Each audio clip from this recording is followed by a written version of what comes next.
Hi, my name is Trinity, and welcome to Kids Talk Church History, a one-of-a-kind podcast where kids investigate the history of the church. Over 2,000 years ago, Jesus said, "I will build my church, and the gates of hell will not prevail against it." Has he kept his promise? How has Jesus built and preserved his church against all odds? Come with us on a trip through church history to find the answer, here on Kids Talk Church History. Many of us have heard of Jonathan Edwards and the American revival known as the Great Awakening. Edwards is considered one of North America's brightest minds, as he answered many questions people had at the time in history, and his answers are still important today.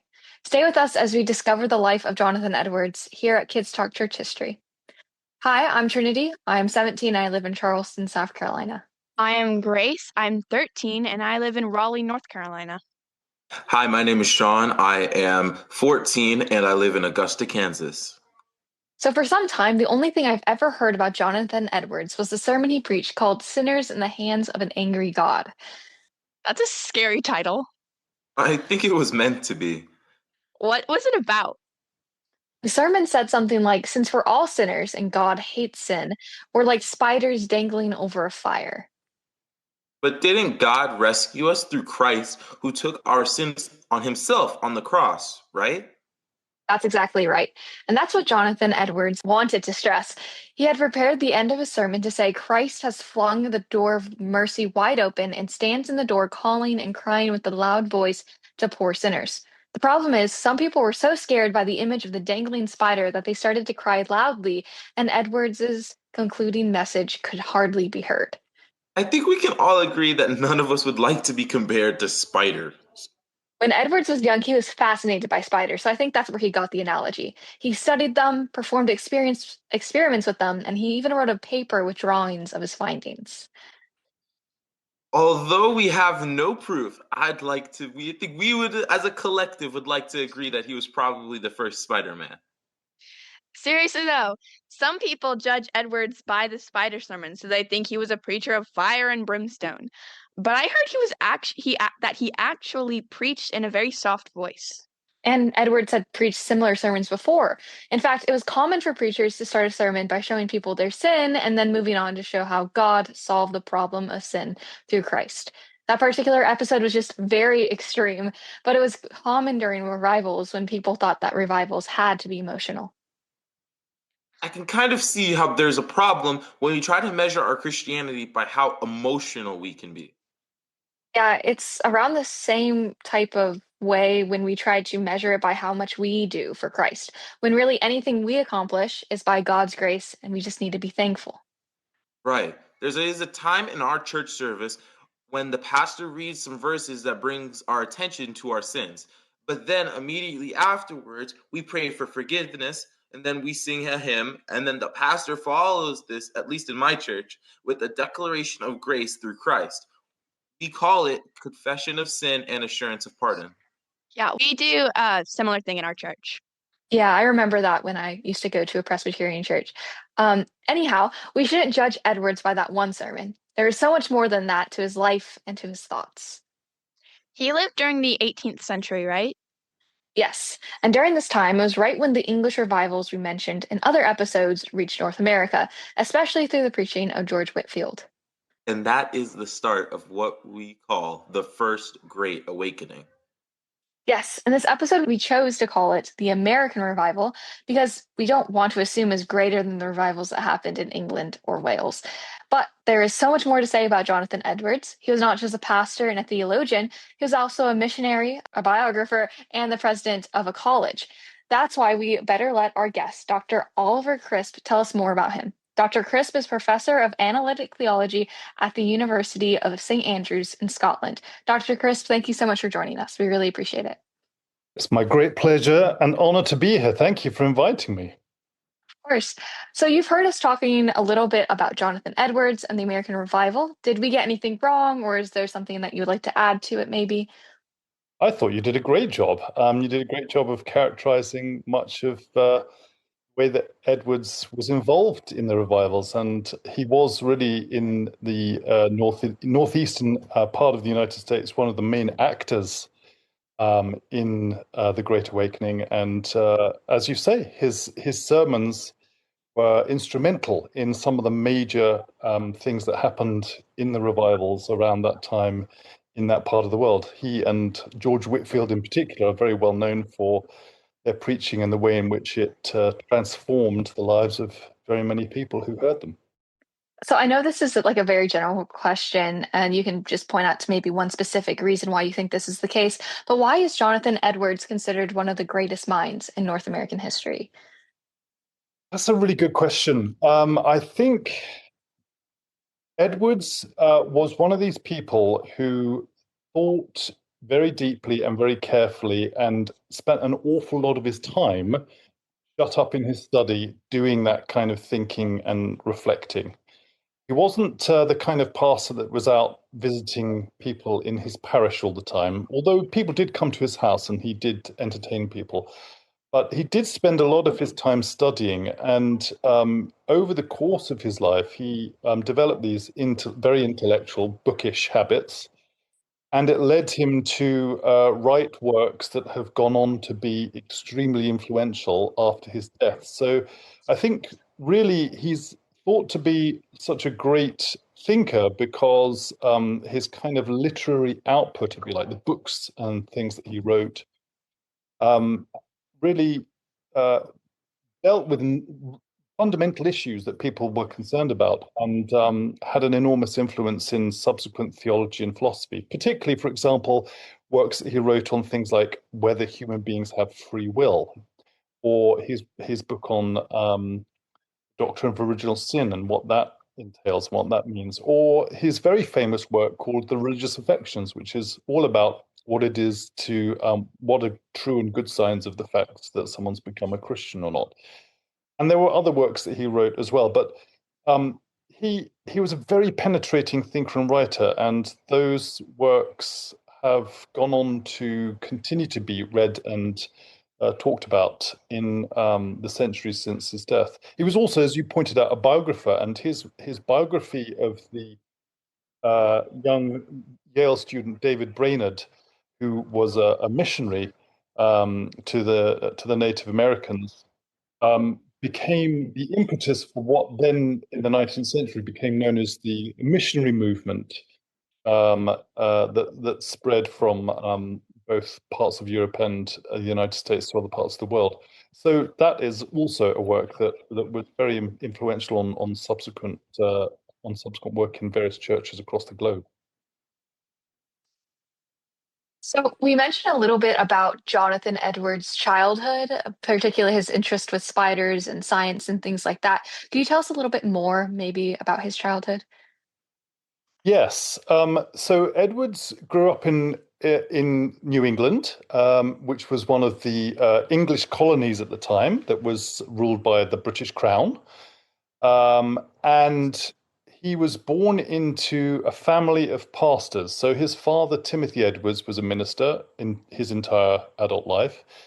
And his mother's father was a very well-known pastor called Solomon Stoddard, who was sort of one of the sort of great public speakers of the region, and whose teaching was famous throughout the area in which they lived in New England. So he was born into a family that was steeped in this kind of ministerial or pastoral profession. And Edwards himself was the fifth son of his parents. His parents had 10 children aside from Edwards, so he was the 11th. He had four sisters that were older than him and six sisters that were younger than him. And so he was very much the one boy in the family and tended to get somewhat spoilt as a consequence of that.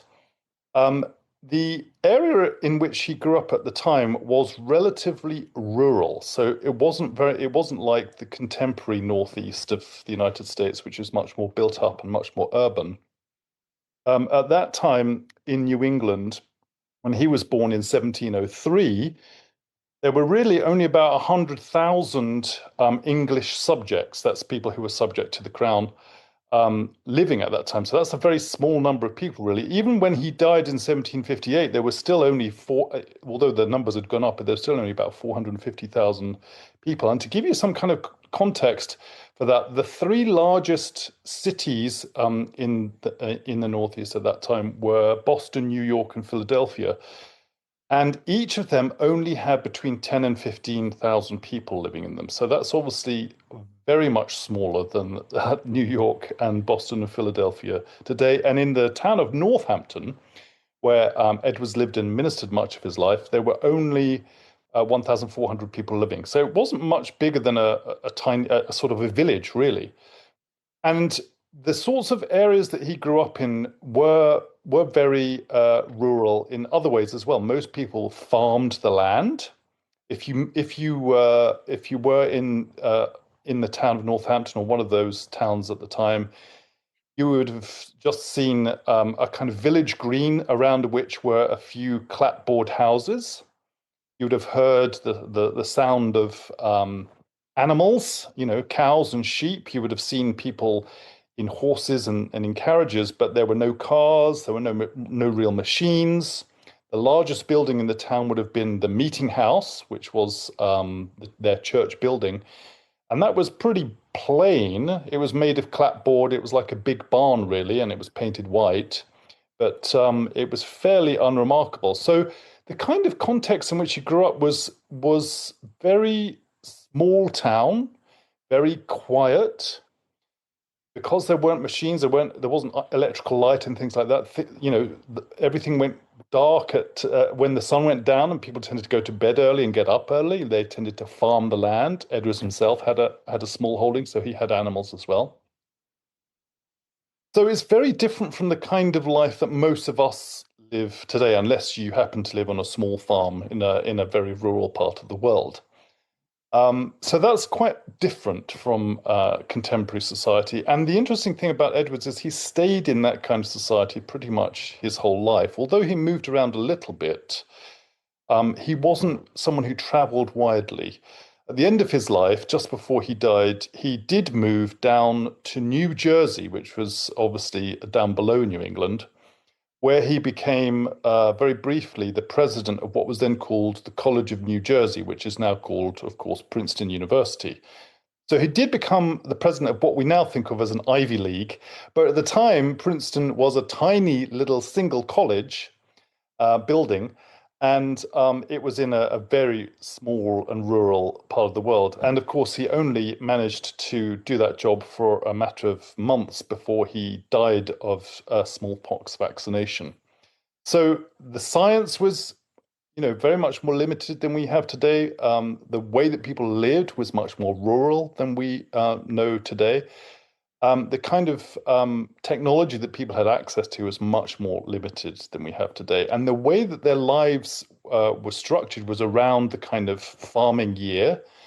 And the focus of attention in Puritan society was the Sabbath, that's, as they understood it, Sunday, and the worship of God that took place in the meeting house on a Sunday. So a very different kind of way of life than the sort of way of life that I imagine everybody on this call enjoys today. I've read that as a preacher, he studied 13 hours a day. He even carried a pen and paper while riding on horseback, and he wrote down his ideas and pinned them to his coat. I don't think he could hold an ink pot, quill, and paper while riding a horse. Did he stop, or did he write with the pencil? Yeah, that's an interesting question.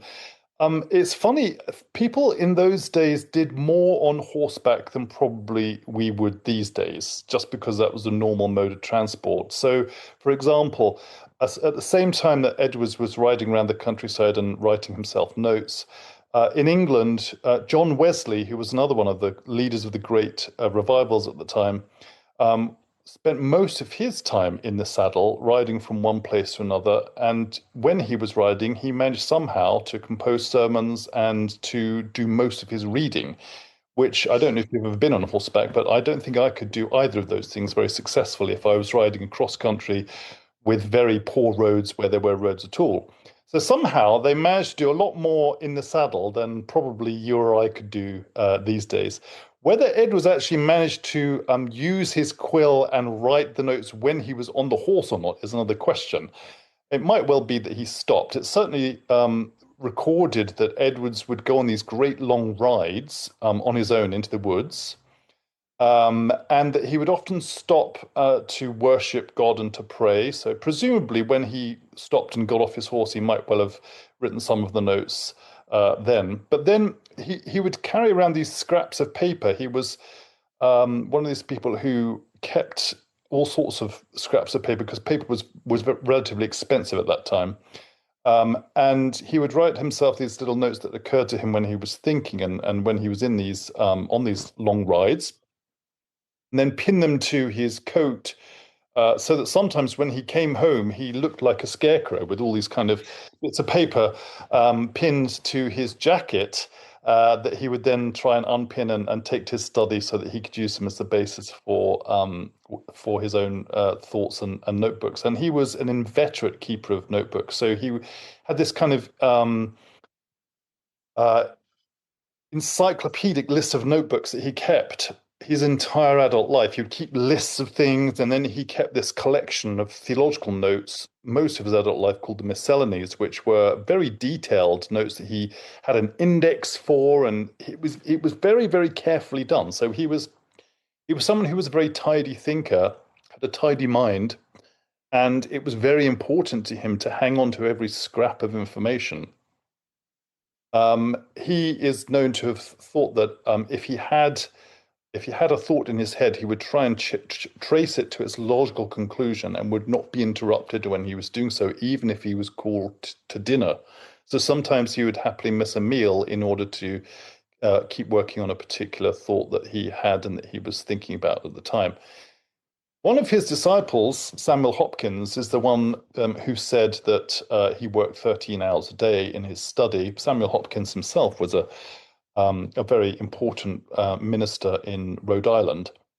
And this became a kind of watchword amongst Edwards's followers, so that a lot of people after Edwards who sought to emulate him in various ways sought also to spend enormous amounts of time holed up in their study and sort of filling their head with ideas. So you had a whole group of people, ministers and theologians, who were either schooled by Edwards or Edwards's immediate disciples, who ended up having very similar habits to Edwards because they were trying to imitate him. And they became known as a kind of group of people as the New Divinity, and then latterly the New England Theology.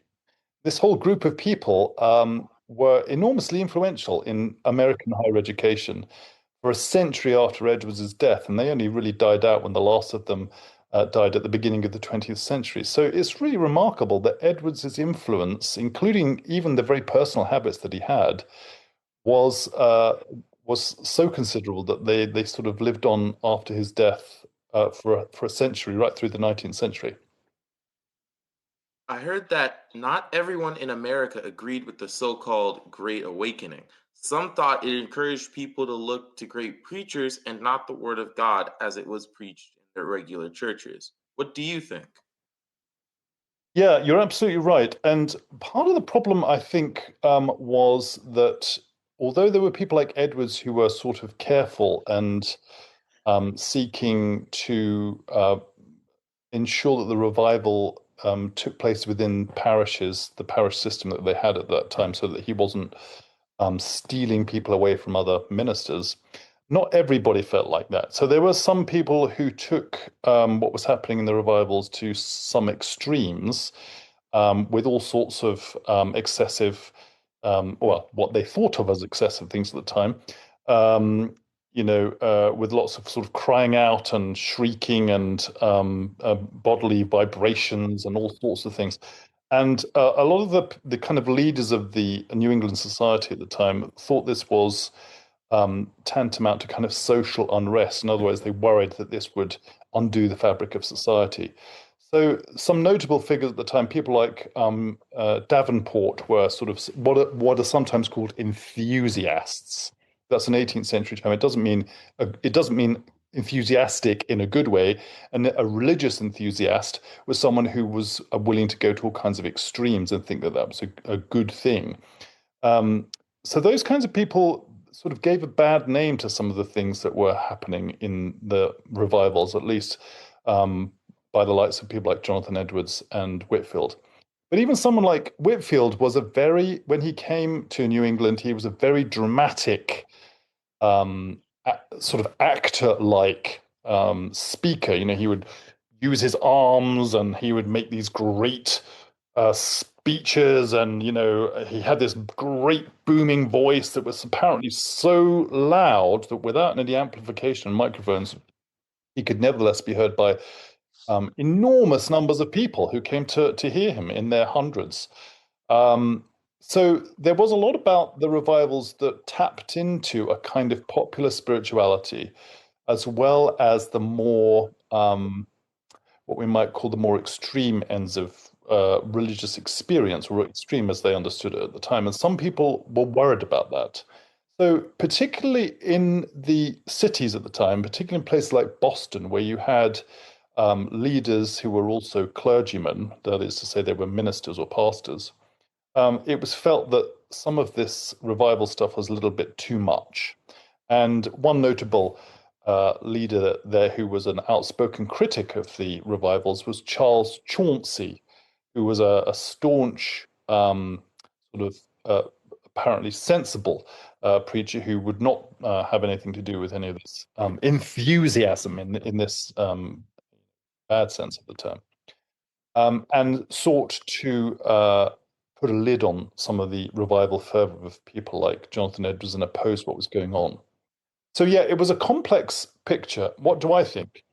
Well, I do think that the revivals in the Great Awakening and revivals at other times as well, both before and since, have been important catalysts for both religious and social change in society, often for the better, in as much as it's often the case that people who respond to the revivals and come to some kind of position of faith then seek to change their lives for the better, seek to settle down, seek to be productive members of society, and those sorts of things.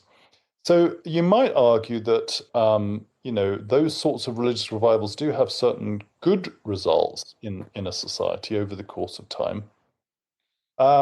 But there are problems with religious revivals, it seems to me, because they can have these more extreme aspects, and they can encourage more extreme sorts of experiences and things, which might not necessarily be entirely helpful. And I suppose also they can, in some circumstances, in some respects, lead to the upsetting of church communities and local ways of doing things, and that can sometimes be very unsettling for those people who live through it. So I think my own view is that revivals tend to be a bit of a mixed bag. There certainly are good aspects to them. They do often, they have in the past anyway, do good. And often they lead to social goods, it seems to me, in communities. But it's not without cost. And I think that's also something worth bearing in mind. I also read somewhere else that Edwards was dismissed from a church over his convictions that the Lord's Supper should only be given to believers. That must have been very discouraging. Also, moving must have been difficult, especially since he had 11 children by that time. He finally decided to serve on a missions trip to the Native Americans. Can you tell us more about this mission? Yeah. It was towards the end of his life that this happened. He'd been the minister in this one place, Northampton, for most of his career. And yes, you're right, he fell out with the congregation, even though they'd experienced a great awakening under his ministry. There are various reasons why that happened. It's certainly true that the controversy over the taking of the Lord's Supper was the kind of main sort of issue that led to his being dismissed from his position. Although interestingly, even though he was dismissed from his position, he continued to be the fill-in preacher at Northampton for about a year afterwards because they couldn't find another minister. So he didn't leave immediately. But there were other issues that were also bubbling under the surface. So I don't think it's necessarily the case that everything was down to the controversy about who should take communion, which is really what Edwards was concerned about. Edwards seemed to think that, or he'd come to the view that only people who could show true signs of conversion should take communion, should take the bread and wine. This was a change of policy from the policy that had been instigated by his grandfather, who I mentioned earlier, Solomon Stoddard, who thought that you should encourage everybody to take communion in the hope that it might, as he put it, be a converting ordinance. In other words, it might be that some people would take the elements of communion, the bread and wine, and as a result of that, be converted. So in the church, when Edwards came into it, first of all, he came into it as the assistant to his grandfather, Solomon Stoddard, and then when Stoddard died, he took over as the minister, was a church which practiced that view. You know, everybody can take communion, and it might be good for you to take communion, even if you're not a professed believer, because it might lead to you becoming a believer. Edward stuck with that policy for most of his career and then eventually wanted to change it towards the end of his career because he decided he had scruples about it. So it's not surprising that some people were irritated by that and felt that he was departing from a practice that he had been happy with when he came into the position that he held. In addition to that, Edwards, although he had many good qualities, was a fairly shy and retiring person, and he wasn't really kind of minister who would be there, coming to your house, visiting you, looking out for you. He was the kind of person who stayed in his study much of the time. And a lot of people found that to be unhelpful. They wanted someone who was more outgoing, someone who was less stiff in their mannerisms and a little less aristocratic, perhaps. So he may also not have helped himself by being not the most social person on the planet. He did move after his time in Northampton, his dismissal, eventually west, 50 miles west to what was then the frontier, into a place called Stockbridge. And there he ministered to a mixed population. There were some European settlers there, but there was also a large number of Native Americans, and he ministered to them in particular, although he never fully mastered the Native American languages. He had, as a student, been schooled in Latin, Greek, and Hebrew, but he, for some reason, found learning Native American languages a little bit challenging. So he nevertheless did a faithful job of trying to preach to the Native American community there. And he sought to represent their concerns, often against the white settlers, which is quite interesting, some of whom were actually related to him.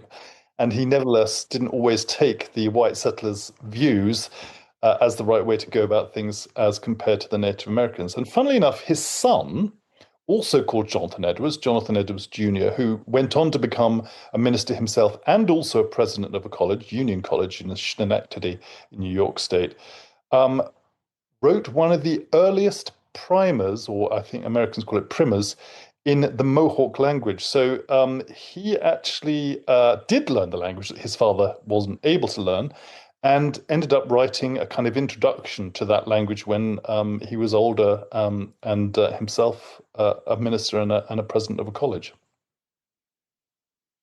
Wow, that's actually really interesting. Did the Great Awakening have any effect in the Revolutionary War? That is a really interesting question.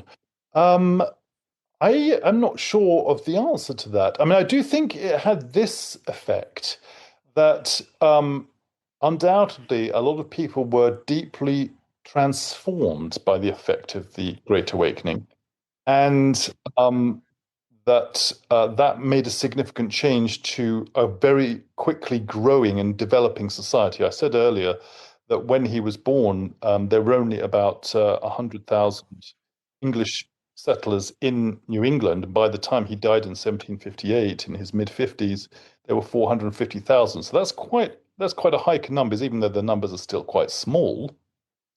But I think what happened as a consequence of the change in the number of people living in the area, the demographic, as people say, as well as the religious changes as a consequence of the Great Awakening, was that people came to a greater sense of the fact that they themselves were different from the English, and that they themselves ought to have, in some sense, a greater say in their own governance.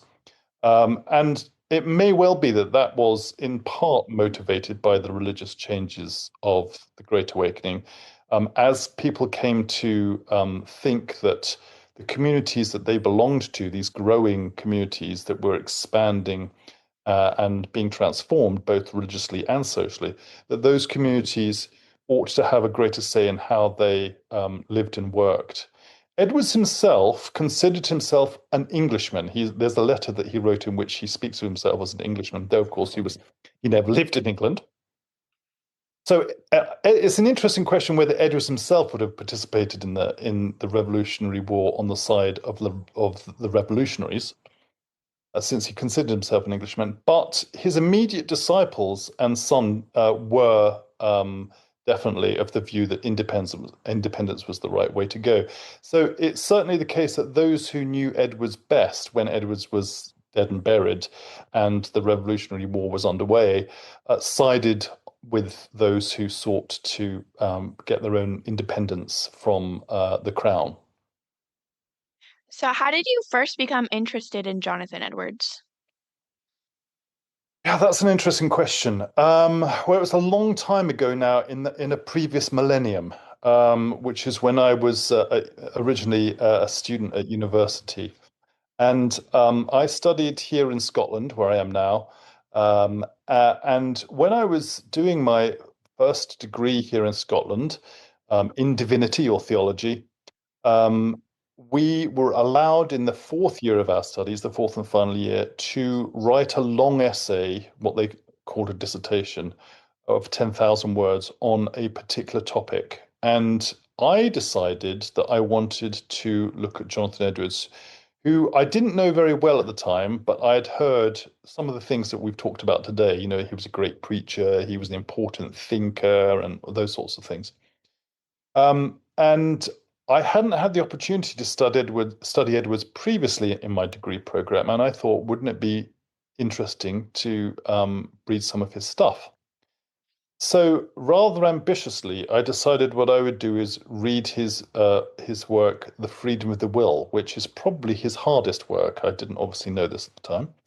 And so I sat down and tried to spend a semester reading his Freedom of the Will and reading some of the works written about the freedom of the will in the hope that I could write this 10,000 word essay, which I did eventually end up writing, even though I have to be honest with you, I don't think I fully understood everything that Edwards was saying in the freedom of the will at the time. That took much more study afterwards.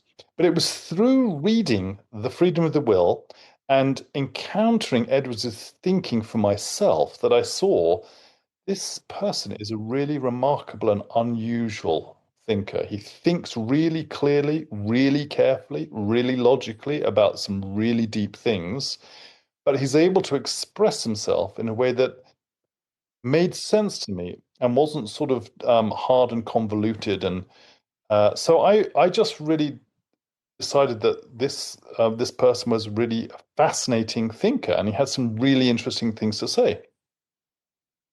Um, So that was the start. And then what happened was, very long story short, that through a sort of rather roundabout route, when it came for me to think about doing a PhD, a doctoral dissertation, much longer, of course, I decided that Edwards was the person I wanted to go back and study. And thankfully for me at the time, there weren't hundreds and hundreds of books written on Edwards. There's obviously a lot more written on Edwards now. So it turns out it was quite a good thing to study Edwards at that time when there was beginnings of a real interest in his work, but there was still room, as it were, for new things to be discovered and thought about after reading Edwards himself. I liked reading about Edwards's passion for chocolate. That was definitely rare in his day. He drank hot chocolate for breakfast. He also made notebooks from scrap paper that his wife used to make fans. There are so many interesting stories about his life. What's your favorite story? I think one of my favorite stories is the on horseback with the pieces of paper pinned to his coat as he came home. I do love that particularly. I think I also like the idea of Edwards as this kind of somewhat retired, studious person who didn't really, he wasn't terribly practical. wasn't a very practical person. And I myself am not a very practical person. So I kind of am very sympathetic to the fact that he was quite good at reading and studying and things like that, but not so good at looking after the farm animals and those sorts of things. Although, to be fair to Edwards, he did do things like chopping wood, so he can't have been entirely hopeless. But I do like the chocolate story. I also like the fact that he and his family kept up with fashion. And so they would, when they made their trips to Boston, the great metropolis, well, obviously not a great metropolis, but what they thought of as a great metropolis, he would get things like buckles for his shoes, which were at the time, quite cool. So I think he was kind of, by 18th century rural standards, quite a snappy dresser. And I suppose there's something about that that's quite appealing too. Do you have a favorite type of chocolate? I do actually. My favorite kind of chocolate is dark chocolate, and particularly around the 70% cacao. Probably not an awful lot more than that, since I get headaches if I have too much more than that. But I do like dark chocolate, and often after dinner in the evening, I might have a piece of dark chocolate. I think it's a rather nice way to round off an evening meal. Top three favorite chocolates for me. I like milk chocolate. If you could meet Jonathan Edwards, what would you ask him? Gosh, that's a really good question. What would I ask him? Um, Gosh, that's a tough question. Um, I guess what I would want to ask him was about the shape of his great work of theology that he never lived to finish. As you may know, in the latter part of his life, he had planned to write a great sort of work of theology that sort of gave an overview of the whole of Christian theology, what today people would call a systematic theology. And he had various plans of how to do this, an earlier version of which he scrapped in midlife. And then he had a different way of thinking about it. It was going to be like cast in the form of a history. So it would deal with the whole of history and God's view of the whole of history. But he never finished it. He never got the time to get it done because although he'd hoped to stay in Stockbridge and write it, he then got called to be the president of the College of New Jersey. So he had to leave that. And then, of course, he suddenly died when he took the smallpox vaccination in New Jersey itself. So I think I would like to ask him, what would that really have been like? Because there's lots of Edwards scholars who speculated about how he would write this great work. And of course, because it's an unwritten, idea in his mind, as it were, everybody wants to know what it would look like. And I also would like to know what it would look like and get a sense of where he was going in the final phase of his thinking. Dr. Chris, we are so thankful that you decided to spend this time with us, and we are very thankful for all your answers. Listeners, be sure to check out our website, kids.churchhistory.org, and let us know what you think of these episodes and keep asking questions. As soon as we are able, we'll pass them on to our guest experts. And if you would like to learn more about Jonathan Edwards, you can enter to win a copy of Simonetta's Car's Jonathan Edwards book, courtesy of Reformed Fellowship, which is now offering a line of children's material for the first time since their founding in 1951. In partnership with the Alliance of Confessing Evangelicals, and on behalf of my co hosts, Grace and Sean, I'm Trinity. Thank you so much for listening to Kids Talk Church History.